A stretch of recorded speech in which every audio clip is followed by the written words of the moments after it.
Alhamdulillah, tumekutana kwa mara ya pili na katika majlisi yetu ya pili katika majalisi za Muharram mwaka 1447 tukiwa na mada ya vita laini. Tulizungumza utangulizi jana kuhusu umuhimu wa mada hii katika ulimwengu wetu wa leo na mahusiano wa hii mada na tukio linalotuhusu na munasaba ambao twauishi.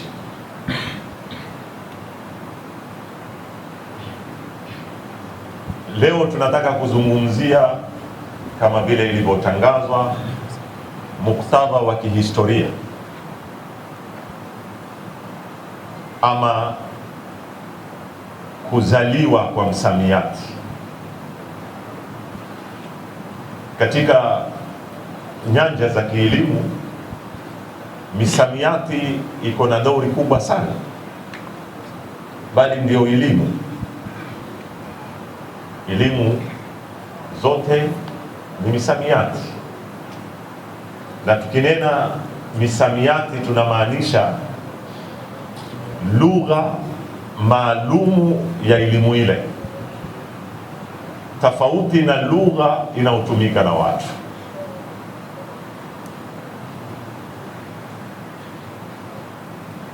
Kuna lugha ya Waarabu wanaoizungumza, kuna lugha ya Waingereza wanaoizungumza inayoitwa lugha ya Kiingereza ama lugha ya Kiarabu ama lugha ya Kiswahili, ambayo inafahamika na kila Mswahili na kila Mwarabu kwa Kiarabu na kila Mwingereza kwa Kiingereza. Hiyo ni lugha ya jumuiya. Mbali na inaitwa urfan, mara nyingi wanasema ama alfahmu alam lilugha, ufahamu wa jumla wa lugha. Kisha pana lugha maalumu ya kielimu ambayo mara nyingi inapishana katika maana yake na katika madlulati zake na lugha inayofahamika na watu kwa jumla. Na ndio mahali ambapo baadhi wanakosea, hususa ulimwengu wa sasa wa mufti Google. Na tunasema ulimwengu wa mufti Google. Si kila anayejua lugha anafahamu elimu yazungumza nini. Waila wangekuwa Waarabu wote ni wanazuoni, kwa sababu wajua lugha ya Kiarabu, na wangekuwa wazungu wote ni wataalamu, kwa sababu wanajua lugha ya Kiingereza wakadhalika. Hii ni nukta muhimu kwa vijana, hususan tunaotaka kusoma leo kupitia mitandao bila ya mwalimu. Sitaki kusema tusifanye hivyo, la, ni chombo, lakini tuwe na tahadhari wakati tunapokabiliana na misamiati ya kielimu. Tunaamiliana na misamiati kwa mujibu wa lugha ya ile elimu, si kwa mujibu wa lugha inayofahamika ya kawaida. Na ndipo hapa panapohitajika kuingia mwalimu kati, ili akutafautishie. Mathalan, katika lugha ya Kiarabu unaposema sala ni dua,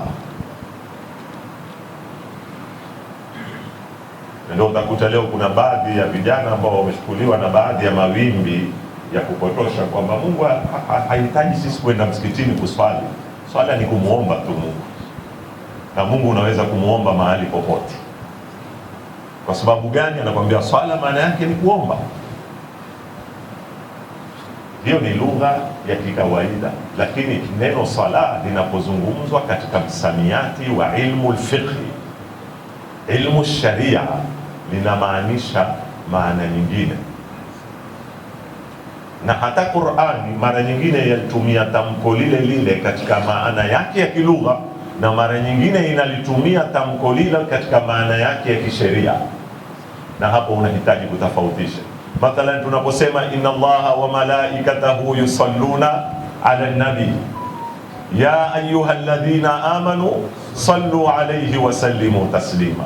Allahumma salli ala Muhammad wa ali Muhammad. Hapa neno sala limekuja katika maana yake ya kilugha, katika maana ya ad-du'a, maana ya ar-rahma, si maana ya sala hii tunaosali ya takbiratul ihram na qira'atul Fatiha na rukuu na sujudu. Haikuja maana hiyo mpaka uulize kwamba Mungu anaswali.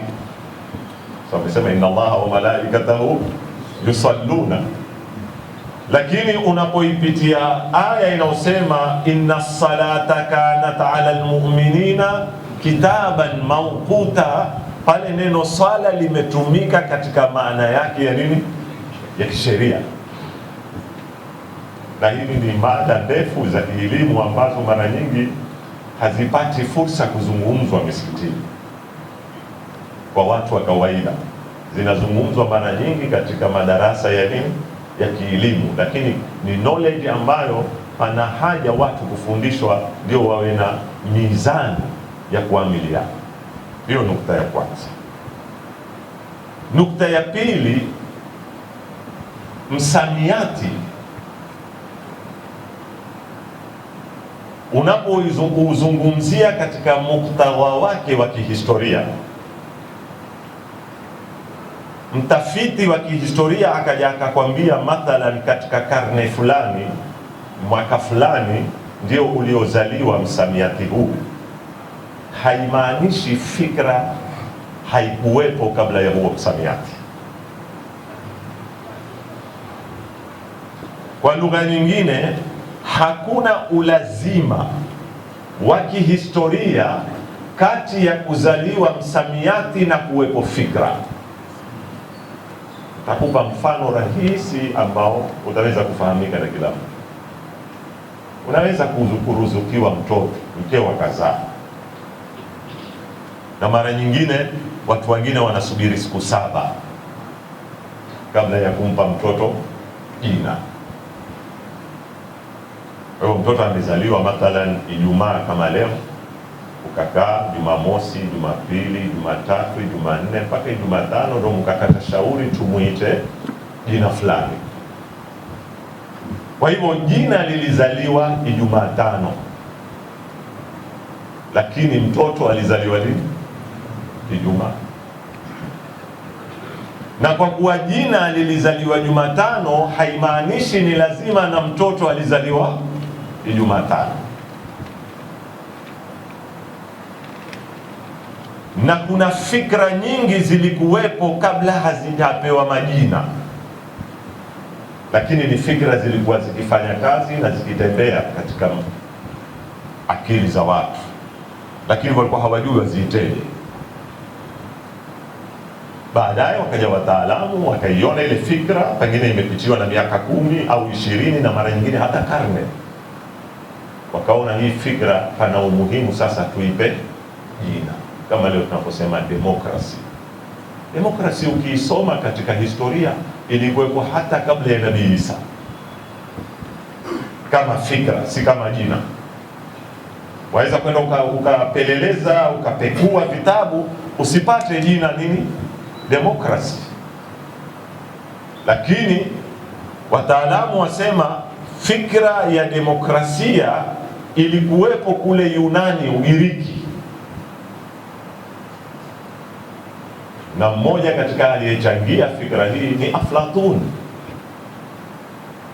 na akaandika kitabu hasa akikiita Al-Madinatul Fadila. Ana kitabu anaita Mji Bora, yani ni imagination ameitengeneza, akatengeneza mji, akatengeneza na watu, na akatengeneza na system ya kiutawala inaoendesha mji ule. Sasa ukisoma ile taswira yake ya kimawazo ndani ya kitabu kile Al-Madinatul Fadila, unaipata nini? Demokrasi. Anazungumza demokrasi. Kama baadaye ikatatawa ile fikra na ikaendelea. Sasa tunapozungumza vita laini katika muktadha wa kihistoria, napenda kutanabahisha kwa sababu kesho msije kuniona maneno yangu yanagongana, kwa sababu jana nilisema vita laini vilitumika na utawala wa Bani Umayya, sio? Sasa leo nitakuja kukwambia kwamba msamiati huu ulizaliwa mfano 2005, yani karne ya 21, mwanzoni mwa karne ya 21. Sasa utakuja kuuliza kama msamiati huu ulipatikana katika 2005, sasa ilikuwaje hii fikra ikawepo kule? Ilikuwepo tu ikitumika bila ya kujulikana, lakini ilipokuja kupewa msamiati ikafremiwa, ikatengezewa strategies na falsafa nyuma yake, namna ya kuipeleka, ndio tunasema ilizaliwa wakati huu. Ilikuwaje ikazaliwa fikra hii wa vita katika ulimwengu na hususan Amerika? Wasema matatizo makubwa ama changamoto kubwa iliyowakabili katika miaka hii ya mwisho wa Amerika katika kutawala na ukoloni kwa jumla katika kutawala ulimwengu, walikuja kuona, wakachukua khulasa ya experience kwamba katika kuwakoloni watu kutumia kitu kinachoitwa alquwwatu salba, nguvu ambayo ni hadide wanaita, haikuweza kuhudumisha ukoloni. Walikaa katika nchi miaka 50, walikaa miaka 70, walikaa miaka 100, lakini mwisho wa safari wanatolewa. Na ndio utakuta leo katika nchi zinazoitwa za ulimwengu wa tatu, kila nchi ina siku ya kusherehekea uhuru, sio? Takriban, isipokuwa zile nchi ambazo hazikukoloniwa. Lakini kama sisi Afrika tunajua, sio? Tanzania ina mwaka wa uhuru, Kenya hivyo hivyo, nchi nyingine, na sherehe zile zinasherehekea kitu kinachoitwa kujinasua kwenye nyororo za ukoloni. Kama msinijadili kwamba tulifaulu, tulitoka kwenye ukoloni kabisa ama bado tuendelea, mtakuja kuelewa, kwa sababu walibadilisha strategy. Wakaona kutawali kimabavu, kutawali kijeshi, kuleta majeshi yao, kuleta nini, hii imethibitisha hata kama utaendelea kwa miaka, lakini mwisho wa siku ikiwa taifa bado liko ground la pambana, huwezi kuendelea. Na hii ndio experience ambayo watu wote wanaitarajia. Mwisho pia Falastini itafika hapo. Nini taraunahu baida, lakini mkiwauliza wazee walikuwa wakiyaona ya South Africa pia ni baida. Sidhani kama kuna watu kuna siku walifikiria utawala wa kibeberu uliokuweko South Africa kuna siku utaondoka na Mandela atatoka jela na atachukua nchi na nchi itatawaliwa na wenyewe. Sidhani. Tukirudi nyuma, ukiwauliza watu pale hali ilivyokuwa, kwamba wanakwambia ni jambo linawezekana. Bora tu kitu kinachotakikana ni, na ndio mtamfahamu sana juzi rais wa Amerika alipozungumza masala ya kusarenda. Bora tu usinyanyue bendera nyeupe, hata kama mnajiona mko madhaifu, mumemewa, na ndio Palestina mpaka leo hawajaamua kusarenda. Na maadamu hawajaamua kusarenda, ni miaka 10, ni miaka 20, ni miaka 30, kuna siku watajikopoa. Na historia imethibitisha hivi. Si mambo ya kuzungumza ndoto ama matumaini yetu, ni hali halisi ya kihistoria imethibitisha mambo haya kila mahali.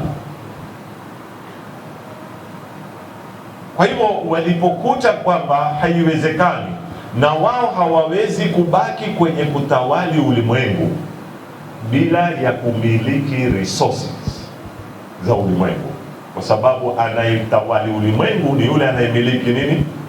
Resources. na ilipokuwa resources nyingi hizi ziko kwenye maeneo ambao sio yao,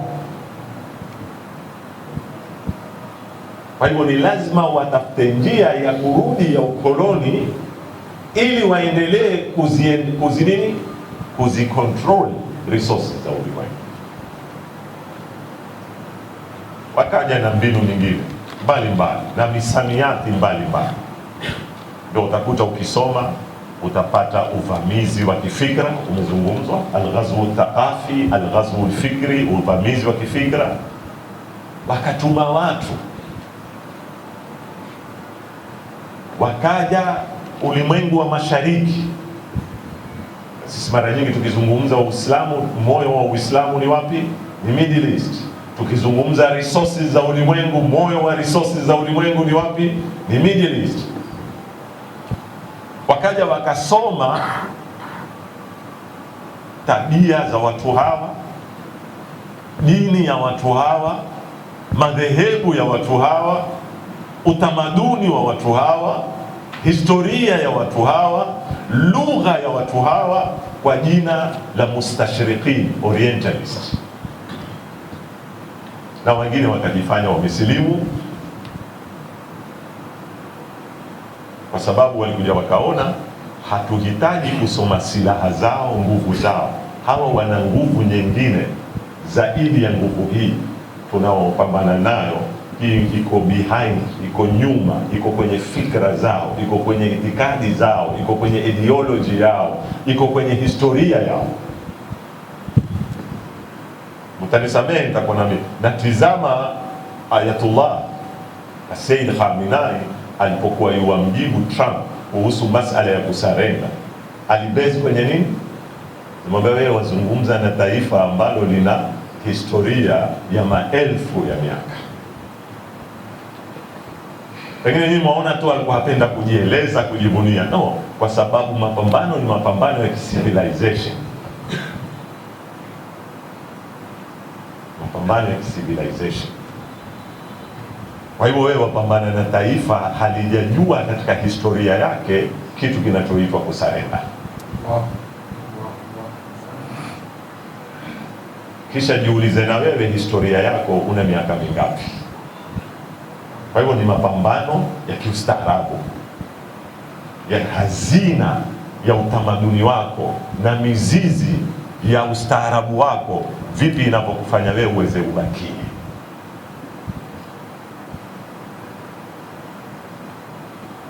Walipokuja kutusoma kila mwanadamu tukiwatoa wale walioteguliwa na nani? Na Mwenyezi Mungu. Lakini sote, hata mujtama wa waumini, lazima kama mtu binafsi ana weaknesses zake, ana na strengths zake, hata kama ni ndogo. Hakuna mwanadamu kamili isipokuwa wale wachache, na sisi hatuzungumzi watu individual, sisi tunazungumza mataifa, na kila taifa lina aibu zake. Na kufaulu kwa taifa au kuanguka kwa taifa halipimwi kwa kuwa halina aibu. Linapimwa kwa ujumla baina ya strength zake na weaknesses zake, na vipi walitumia strength zao kuendelea. Na hili ni mambo mbali yanayosomeshwa. Wakaja wakakuta kwamba katika ulimwengu wa Kiislamu ipo ground ya hizi weaknesses.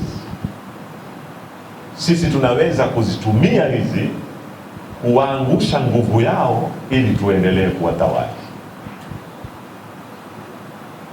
Wakaja wakaona shida ya mataifa, ndio wakajua pale Iraki pana Waarabu, pana Makurdi, na kuna historia hawa watu hawaelewani. Pale pana Maturki, pale pana sijui nani, pale pana Waislamu, pale pana Wakristo, kwa sababu nchi za Kiarabu ndani kuna Wakristo wa Arabu, si wa kuletwa, ni wazaliwa, ni wananchi. Pale kuna Aizidiyin, sijui pale kuna madhahabi haya. Wakasoma zetu hizi, wakasoma tabakati za Kiarabu zilivyo, wakazisoma staarabu ambazo zina maelfu ya miaka, ambao ndio strength za umma huu. na hili ni mada nyingine, lakini nawapa tu hint kidogo. Leo katika kitu kimoja walichofaulu wazungu ama wa magharibi kuiangusha Middle East ni kuondosha dola zenye historia, kuweka mbadala wake zidola ambazo umri wake mimi ni mkubwa, ndio zimekuwa spokesman wa Waarabu. Jana nikizungumza na shehe wangu mmoja anamwambia tusiwalaumu Waarabu, usiseme Waarabu hawana maana. Wewe ukizungumza Waarabu unazungumza nani? Leo ana control Middle East ni Qatar. Population ya Qatar ni watu wangapi? Imarati, population ya Imarati ni watu wangapi? Bahrain ikatanganywa Imarati, Bahrain, Qatar, Saudia, Kuwait, inafikia population ya Misri peke yake, haifiki. Wewe ulikuwa ukitizama Arabuni, ukitaka kuzungumza ustaarabu unazungumza ustaarabu wa Babylon, Iraq, kuanzia Nabii Allah Ibrahim. Kwa unapozungumza Namrud na kisiwa kilichojengwa angani, watoto mumesoma historia, huzungumzi ustaarabu wa miaka 200 wala 1000 wala 2000. Wewe ukizungumza ustaarabu kutoka Nabii Ibrahim, wewe wazungumza 5000 and above. Wewe ukizungumza ustaarabu wa Yaman, wazungumza ustaarabu wa Saba kutoka Nabii Suleiman. Na Hudhud alipokuja akasema nimekwenda kuwakuta watu wana irrigation system na mabawa ya maji, wanalima kwa taaluma ambazo leo tunaziona ni taaluma za kisasa hapo wakati wa Nabii Suleiman. Wewe zungumza Yaman, wewe Allahumma salli ala Muhammad. Sasa wewe ukiangalia dola zinazostahiki kusimama leo na kupresent historia ya Waarabu, ustaarabu wa Kiarabu, Yaman, Iraq, Syria, Masr, ziko wapi? Zote zimewekwa nyuma ya pazia. Masri leo imewekwa katika hali, Masri ikiitwa Ummul, mama wa Waarabu, yangoja msaada kutoka kwa Qatar aendeshe uchumi wake, mtu ambaye ana mto wa Nile, kuna historia katika. Na hii ni moja katika matunda iliyoitwa Arabiul Arabi katika software. Ile Rabiul Arabi, ile spring sio inaitwa, ilokuja sijui yataka kuleta demokrasia, yataka, ile ni kuziondosha dola ambazo zina uwezo wa kusimama kupambana kistaarabu, zina mizizi ya kistaarabu, na mbadala kuweka vidola ambavyo umri wake miaka 50. Leo ukihudhuria Arab League, kwa nini wameondoshwa kwenye mchezo wa mapambano? Na iliyobaki sasa ni Irani, ambayo si Arabu, tuzungumza leo Uislamu, ni katika nchi yenye ustaarabu. Turki, yakuwa Erdogan anacheza mpira wa timu mbili, mara yuko Arsenal, mara yuko Manchester, lakini ajue tu lau ingemalizwa Irani, anaifuatia ni yeye na Pakistan.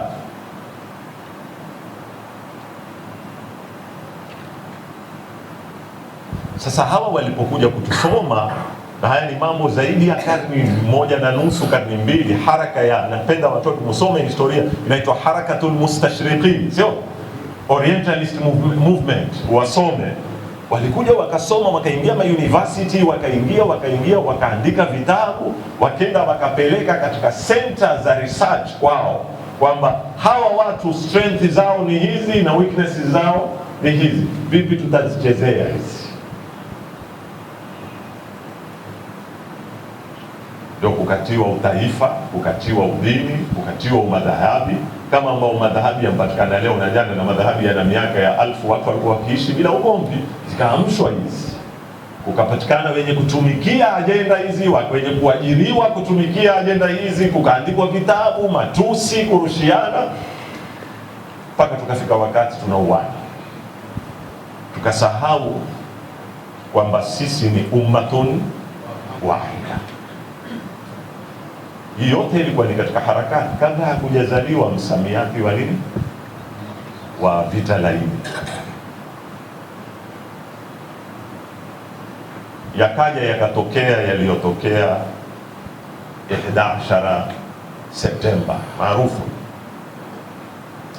mambo yaliyofanyika New York na mambo yaliyofanyika wapi, Pentagon, sio ile tukio wanaloliita tukio la kigaidi likaenda likalipua. Sitaki kuingia kwenye mjadala ni tukio lilifanywa ama lilitengenezwa ama ni nini, ni mijadala inaendelea leo katika nini, lakini ni mambo yalikuwa, hiyo ilifanywa na watu wetu ama lilitengenezwa na mikono ya ndani, walilitumia tukio lile kurudi tena kutumia nguvu ya kijeshi. Kwanza waliondosha nguvu ya kijeshi, wakaanza kutumia uvamizi wa kistaarabu wa kifikra ndio wakaenda wakaivamia Afghanistan, na baada ya Afghanistan wakaivamia Iraki, lakini matokeo hayakuridhisha. Waliua malaki ya watu, walidestroy miji na nchi walizidestroy, lakini kulikuwa na kikundi au makundi waliamua kuresist, na kama nilivyowaambia, kwa long distance hawawezi kuishi katika resistance. Ndipo sasa kukarudiwa kwenye meza kusoma tena vipi tutarudi kuwatawali hawa jamaa, na ndio na huyu bwana anaitwa Profesa Joseph Nye. Huyu ndio mwanzilishi wa msamiati wa soft war. Huyu alikuwa naibu wa defense minister wa Amerika kabla, kisha akawa mkurugenzi wa baraza la mukhabarat, yani la upelelezi la Amerika. Pia alikuwa dean katika university department ya masomo ya kiserikali adirasati al-hukumia, kisha akawa mshauri wa Obama. Alipitia kwenye ngazi hizi. Nataka tu mumuelewe kwamba ni mtu aina gani. Academic kwanza kabla hajawa politician. Kwa mtu amefika kuwa dean katika university, na academic katika upande gani? Adirasatil hukumia, mambo ya governance, jinsi ya kuendesha serikali, administration za kiserikali. Akawa naibu wa waziri wa ulinzi, ambao si posti ndogo hiyo kwa nchi kama Amerika.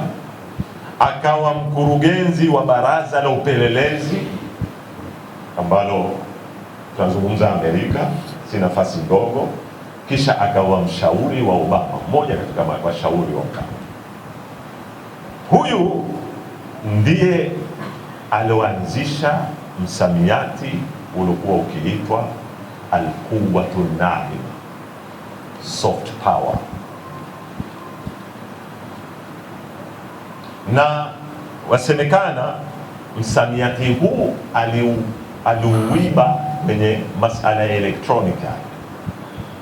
Tashawahi kuzungumza leo, hizi electronic tunazotumia, simu nini, kuna vitu viwili, sio? Kuna hardware, kuna na software.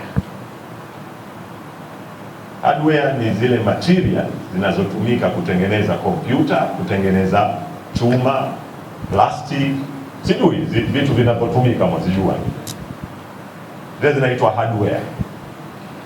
Kisha kuna na nini, software, ambazo ni zile program sasa zinaowekwa ndani. Na anamaanisha kwamba hard power tunaitumia kupambana na upande wa hardware wa mwanadamu. Tutamuua, tutavunda majumba yao. Na pia kuna nadharia kabla ya hizi waliziweka wakiziita nadhariyatu sadma. Pengine nyinyi mwaona mambo yatokea tu. Mmoja katika wataalamu hususa katika Republican alitoa nadharia kwamba mmoja katika kuwamaliza hawa Waislamu na Waarabu ni kutumia tactic ya sadamat. Sadamat ni vipi? Kuua kinyama. Na ndio leo mtaona nyinyi mwaniuliza, anatoka anakwenda anapiga bomu hospitali, anaua watoto wadogo, wanawake, kwani hajui pale kuna watoto? Wanajua, wanaita ile katika saikolojia ni sadma. Wakati unapopata ile sadma, watu wanashtuka. Wale watu wanasema, si afadhali vita visimamishwe, angalia watoto wanavyokufa. Ile inawarahisishia kusarenda. Na hizi zimeandikwa vitabu. Na ndio utaona siku hizi wakipigana lazima wahakikishe wamefanya mauaji ya kinyama ama kudestroy kwa hali ambayo ni. Na ndio wakaja wakaingiza mabomu ya hali ya juu, mabomu yenye mlipuko wa hali ya juu ambayo yaweza kuangusha mtaa mzima kwa mara moja. Zote zile zimekuja katika nadharia tusadma. Haikufanya kazi. Walitumia Afghanistan, walitumia Iraq, haikufanya kazi. Sasa akisema ile kuwa nguvu inayotumika kulenga hardware, natumia misamiati yao, haikufanya kazi kuwafanya hawa warudi kwenye ukoloni wetu. Ndio huyu akaenda akatengeneza hii theory, akaandika kitabu hasa, na kiko kwa Kiingereza na kimefasiriwa kwa Kiarabu, na nafikiri pengine kimefasiriwa kwa lugha nyingine, akikiita Al-Quwwatu Naima, soft power. Na ndio kitabu ambacho kilokaliwa kikasomwa na akataja mikakati na nini ambayo tutakuja kuizungumza. Tools gani zitatumika, malengo yake ni nini, kazi yake itafanywa vipi, watumishi wa kazi hii ni kina nani, na baadaye ikani. Ingawa wanahistoria wasema ndani ya Amerika palikuwa na mvutano mkubwa sana baina ya mirengo miwili. Nafikiri ninyi mwajua ndani ya Amerika vyama ni viwili. So, kuna Democratic na nani? Na Republican. Upande wa Republican zaidi wao walikuwa wakilalia nadharia tusadma. Na ndio hata hizi fikra zimejengeka kwetu kwamba wakija upande huu vita vinakuwa vingi. Lakini wakija upande huu mara nyingi wanakuwa ni watu wa nini? Wa amani. Na tukapata experience kutoka Bush baba, sio? Na mwana alipokuja, na tofauti huku Clinton upande wa Democratic, Obama. Lakini si maana hawa hawapendi vita. Yaliyofanyika wakati wa hawa Democratic kupitia soft power yametuathiri zaidi kuliko yaliyofanyika upande huu kutumia nadharia tu asadma. Ukiangalia wewe ile inaitwa Rabiul Arabi na kuanguka Libya, sijui nani, zote zile zilikuwa ni kipindi cha nani? Obama.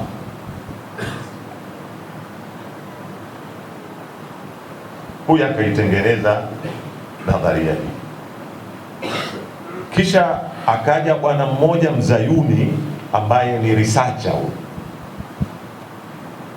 Yuko katika institute moja iko pale Israeli inaitwa Markazu Dirasati al-Amni al-Qawmi as-Sahyuni, center ya research ya kiutaifa wa Kizayuni iko pale. Huyu anaitwa Melishtein. Huyu naye akaiunga mkono hii nadharia. Napenda tu nimanukulie maneno yake. Asema inna tafawuqa Israeli pale Middle East kubaki iko juu kushinda dola nyingine, yahtaju ila ma'rakatin saburatin istinzafiyatin madidati sinin. Tunahitaji vita virefu, nahitaji subra ndefu ambayo itachukua miaka mingi. Aendelea, la tartakizu faqat ala kasri alquwa alaskariya. Tena si mapambano peke yake yatategemea nguvu ya kijeshi, yani kuwa salba. hard nini, hard power. Asema bali tas'a, pia pambizoni kuwe kuna juhudi litakwidhi almarakizi allati tatabalwaru fiha alafkaru wa minha tangharisu fi wa'i aljamhur, kulenga senta zinazozalisha fikra kwa hawa watu, fikra ambazo zinawafanya vijana wao wasiweze kusarenda na kuendelea kupambana. Tuzilenge zile fikra ambazo ndio msingi wa mambo haya. Kwa hivyo anazungumza software,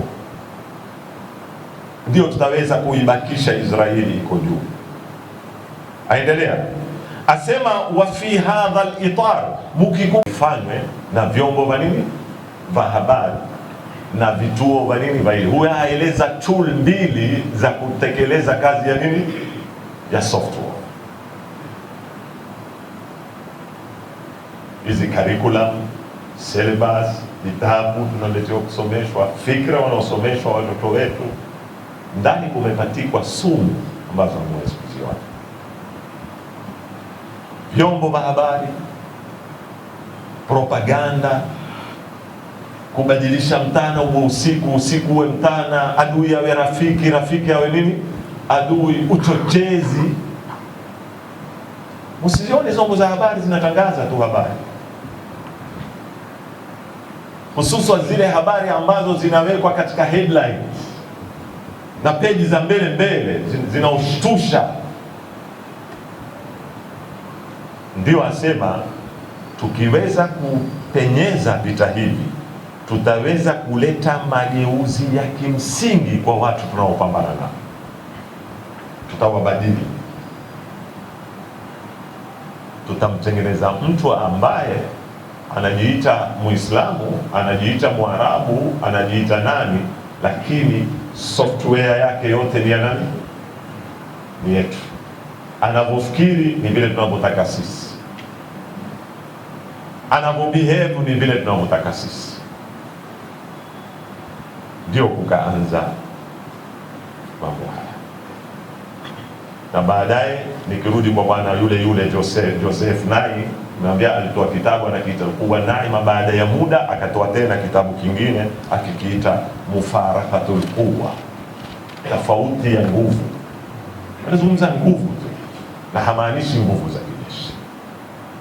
Sasa huu ndio muktadha ulioanza, na hapa tunazungumza katika miaka ya 2000 na ngapi na 5.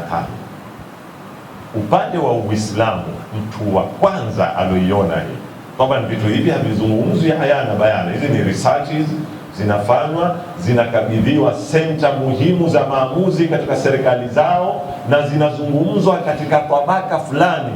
Sisi watu wa kawaida tunaweza kuishi tusizione hata kama ziko mitandao. Mtu wa kwanza alioliona hili ni al-Imam Sayyid Ali al-Khamenei,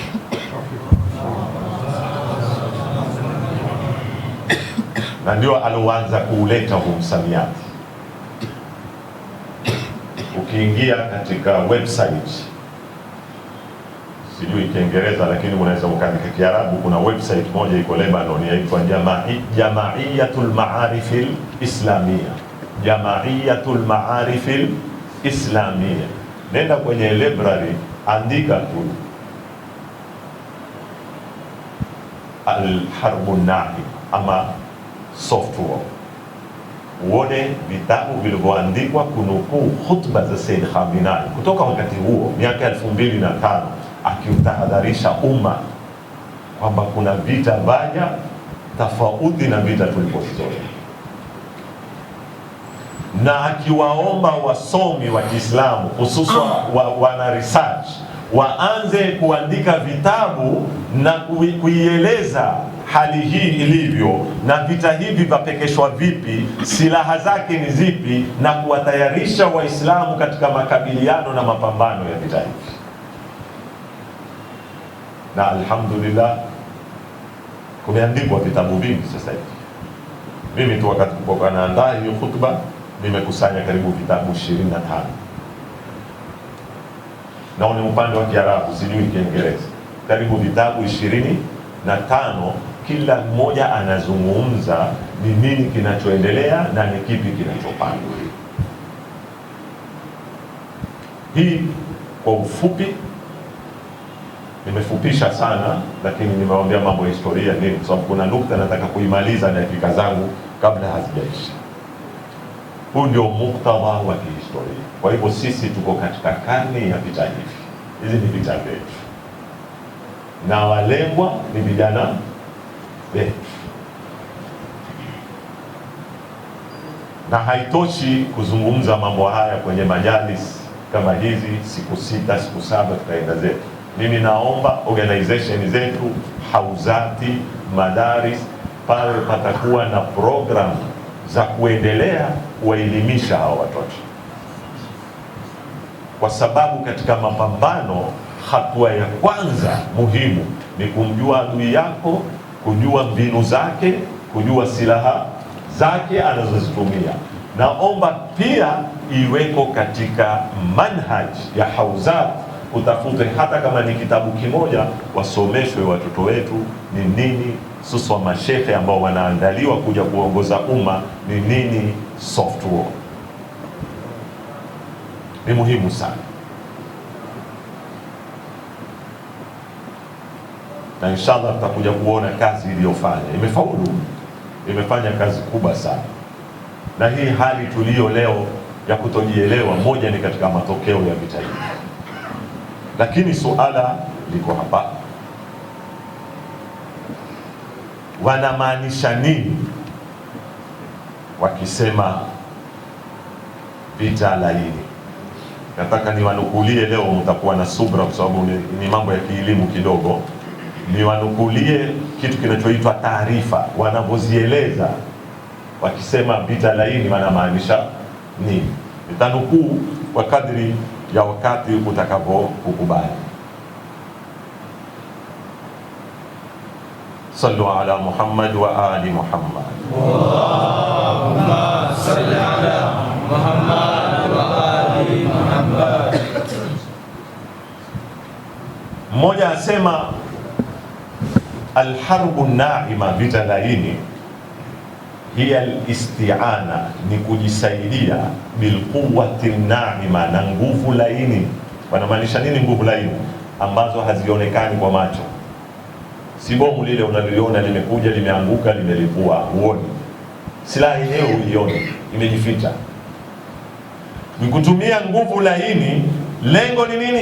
Litaghyiri al-afkar, kubadilisha fikra za walengwa tunaopigana nao, warua, na mitazamo yao, wasuluk, na nyenendo zao za kisiasa na za kiitikadi na za kijamii. Hili ni taarifa fupi inakuonesha kwamba ni silaha zimejificha, haziko wazi.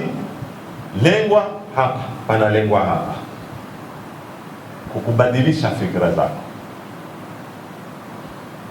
Mwingine asema vita laini ni kila kazi inayofanyika yastahdifu alqiyam, inaolenga values za watu, maadili ya watu, wadhawabit, na mizani za watu za kupima. Leo nimeizungumza katika hutuba ya Juma. Wengi wanaodiskasi mapambano yanayoendelea leo Gaza na yanayoendelea Lebanon na yaliyoendelea Irani, wengi katika sisi tunatumia mizani waliotupa wao, sio mizani tuliopewa na sharia katika kusema aliyeshinda nani na aliyefaulu nani. Angalia mjadala wewe leo, tunakwambia Irani imeshindwa nini? Wataalamu 9 wa nyuklia wameuliwa. Imeshindwa kwa nini? Sijui wakubwa wa jeshi kadha wameuliwa. Imeshindwa kwa nini? Sijui nyumba ngapi zimevunjwa, watu hawana makao. Hal hadhihi hiya maayiruna linasr? Kweli hizi ndio vipimo vyetu kwa kupima ushindi tuliatiwa na Muislamu? Ndio nikasema tungekuweko Karbala tungesema Imam Hussein ameshindwa, kwa sababu waliouliwa ni kina nani? Ni kambi yetu. Mahaima yalochoma moto ya kina nani? Ni kambi yetu. Kwa hiyo aliyetoka mshindi ni nani? Ona, na mtu anakujia, mimi napigia simu ustadhi bwana, kweli sasa tumeshinda ama tumeshindwa? Naomba bwana, bwana tumeuliwa wataalamu 9 wenye kulia. Wameuliwa. Kwani wewe unaposema bil mauti tuhaddiduni ya ibn at-tulaqa, ala mamaliza vipi? Ta'lam anna al-mauta lana wa karamatuna min Allah shahada. Haya maneno yapo kwenye kinwa, hayako kwenye nini, fikra. Yashatolewa tuntiwa software nyingine. Sisi twasikiliza kwenye majlis, Imam Hussein azunguka amuuliza mtoto wake ama ni Ali al-Akbar ama ni nani, anamwambia vipi mauti? Akamjibu akamwambia ahla min al-asal. Hadhihi hiya ma'ayir wa dhawabit Karbala. Nahnu nantasiru indama namut. Wala tahsabanna alladhina qutilu fi sabilillahi amwat bal ahya. Kwa sababu mti huu ulimezwa kwa damu, ulinoshewa damu, na ili uendelee lazima uendelee kupewa nini? Damu. Sallu ala Muhammad wa ali Muhammad. Allahumma salli ala Muhammad wa ali Muhammad. Lakini wewe umelelewa kwenye mfumo wa taaluma, kila ukifundishwa wafundishwa maendeleo. Maendeleo ni nini? Ni mabarabara. Maendeleo ni nini? Ni malls. Maendeleo ni nini? Ni maji yafike katika kila kijiji. Maendeleo ni nini? Ni umeme, ni internet. Maendeleo ni nini? Ni wewe uvae suti. Wewe umefremiwa, umepelekwa na seminar kadha, sijui youth development, sijui women development. Kila ukifundishwa pale wewe waoneshwa maendeleo ni nini? Ni majumba, ni pesa, ni kupata. Kwa hivyo hata wewe katika kutathmini nchi iliyoendelea na nchi ambayo haikuendelea ni nchi ambayo ina majumba marefu, sio?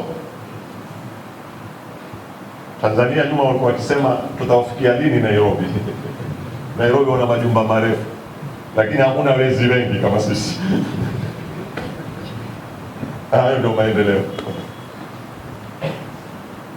Leo kiubinadamu, kimaadili, hususan tukirudi nyuma, si Tanzania ya leo pia inaenda kidogo. Lakini Tanzania kwa maana pana maadili. Polisi anazungumza na wewe kama mwenzako. Habari yako, habari ya asubuhi, naweza kuona kitambulisho chako kule, unaambiwa we kuja hapa. Lakini tuna majumba marefu, tuko kwenye maendeleo. Sijui mnaelewa jamani nini mimi nazungumza nini? Mimi mara nyingi wanapenda kuteremka sana kwenye mifano ya chini ili kila mmoja aweze kuelewa kuliko kwenda kwenye kielimu sana. So, nyinyi mmepatiwa bila ya kujua. Na ndio hapa kunatakikana kitujio. Elimu ya sekula ni muhimu wasomeshwe watoto wetu, lakini inapekeshwa na watu ambao sio sisi. Ni lazima muwe na kitujio cha kutuja. Umeingizwa misingi ya kina meka. Tumedevelop nini? No, tumebenefit janna. Wakafa. Kuna zaidi ya pepo? Kwa hivyo kuweni na kitujio cha kutuja hizi fikra. Watu wamekaa leo kwenye zombo za habari wanahesabu majumba mangapi yamevunjwa Gaza, majumba mangapi yamevunjwa Tehran na kwengine, majumba mangapi yamevunjwa Lebanon. Hata wakote majumba yalijengwa hayakuweko na yatajengwa hayakuweko, lakini ubinadamu ukienda uwezi kujenga. Majumba yatajengwa. Kwani harbu Tammuz 2006 makumbuka? Si Lebanon ilipigwa kwa chini. Si Said alisema sanuiduha ahsana mimma kana, tutairegesha mzuri zaidi kuliko ilivyokuwa, na ikajengwa.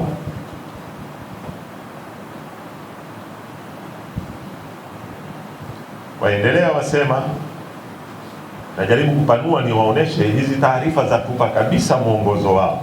Wasema ni nguvu laini inaolenga values, mizani ya vipimo, mnapopima mambo, mnapotathmini mambo, kusema yapi mambo mazuri, yapi si mazuri, wanawabadilishia fil mujtama. Kisha watuaddi ila taghyiri namadhiji sulukia almawjuda, na kulenga kubadili mienendo ya kijamii ya watu binafsi wanapokwenda, mavazi yao, salamu zao, kula kwao, zote hizi zinawatengeneza nini katika vipimo wanapotaka wao. Nimesema siku moja Lamu mimi katika darasa, nikawaambia lau mukaalikwa muhadhara muhimu sana, angalia vile mumebadilishwa akili, mukaambiwa kuna profesa mkubwa amekuja ulimwenguni. Nikawapigia mfano kule kwetu, profesa Allah yarhamu, Profesa Ali Mazrui, katika maprofesa wakubwa katika Afrika, si hata si katika Kenya. Nani hamumjui? Mwanza kusikia, masikia tu kuna profesa amekuja. Holi pengine watu 2000 3000 munaingia.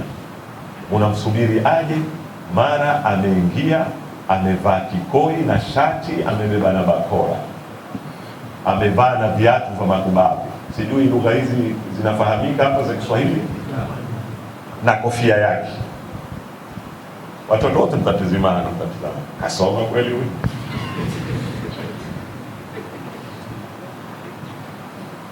Hawa mbona walituletea chaji huku? Mambo gani haya? Kwa sababu wewe ushafremiwa kuwa msomi mpaka uvae suti.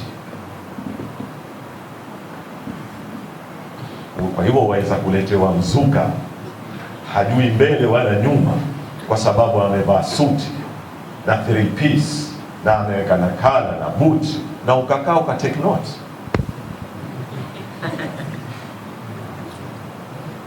Wanicheka vijana. Na hii ndio wanaokusudia taghyirun namadhiji sulukia, mpaka mnavyotathmini watu. Na ndio leo sababu kubwa leo mnadharau mashekhe.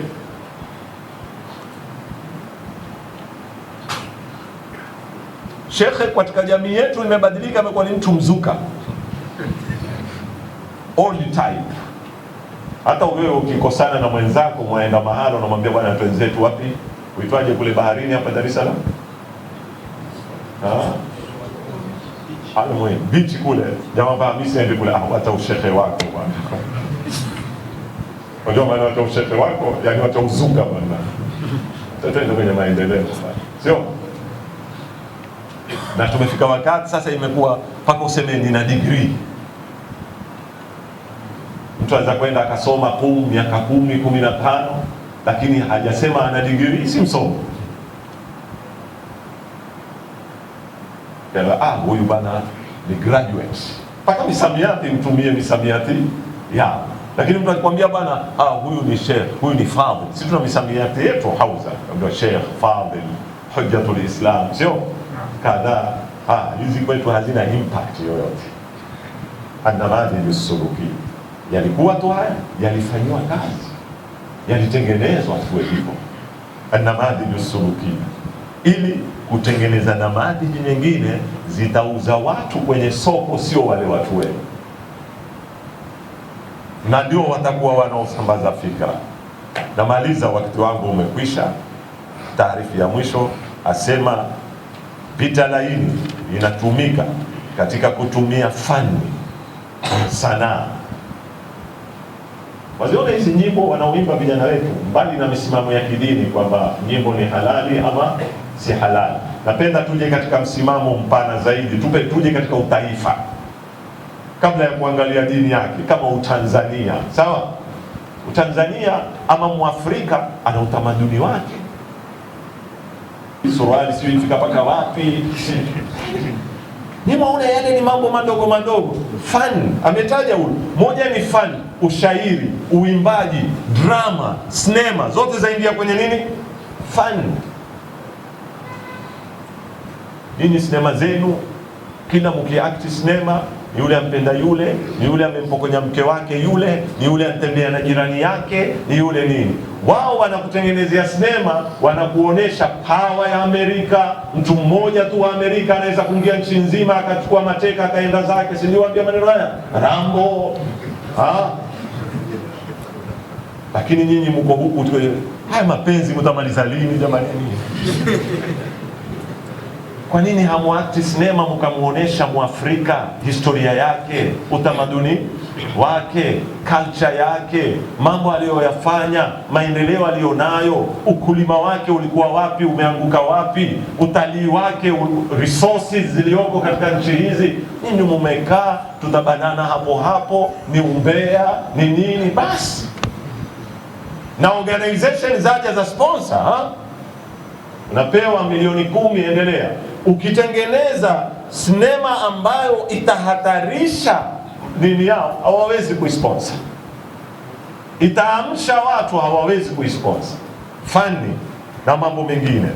Hapa nitasimama, wakati umenishia, lakini nataraji nimeweza kuwapa wanasema mainlines zile, sio muktadha wa kihistoria wa vita laini, vilianzaje, kwa nini zililetwa, ni nani mwanzilishi na malengo yake ni yapi. Na insha Allah taala nafikiri sasa hivi tumeelewa tukizungumza vita laini ni nini katika mihadhara itakayofuatia, Mungu akitupa uhai na uzima. Sasa tutaanza kuzungumza malengo ya vita hivi ni malengo gani, sifa zake maizi, nyasila na tools zinazotumika, na mpaka kumaliza yale niliyozungumza jana. Mwenyezi Mungu Subhanahu wa Ta'ala atatupa ufahamu, tuelewe, na sisi tuko katika madrasa ya Imam Hussein alayhi salam. Damu takatifu ilipomwagwa na alipoamua kiumbe huyu kujitolea muhanga, mmoja katika malengo yake ilikuwa ni kuamsha fikra zetu, na chombo cha huzuni na kulia ni chombo muhimu sana, na ni utamaduni ambao tunataka tuendelee nao, lakini ni nafila. Tunapolia, tunapohuzunika, ni mlango na dirisha wa kutumia hisia zetu za huruma na hasira kwa yale yaliyowapata watoto wa Bwana Mtume Muhammad sallallahu alaihi wasallam, ili waingie kwenye akili zetu, kwa sababu hawa ni watu wasafi na Mwenyezi Mungu amewasafisha, na wanapoingia wao wanapasafisha.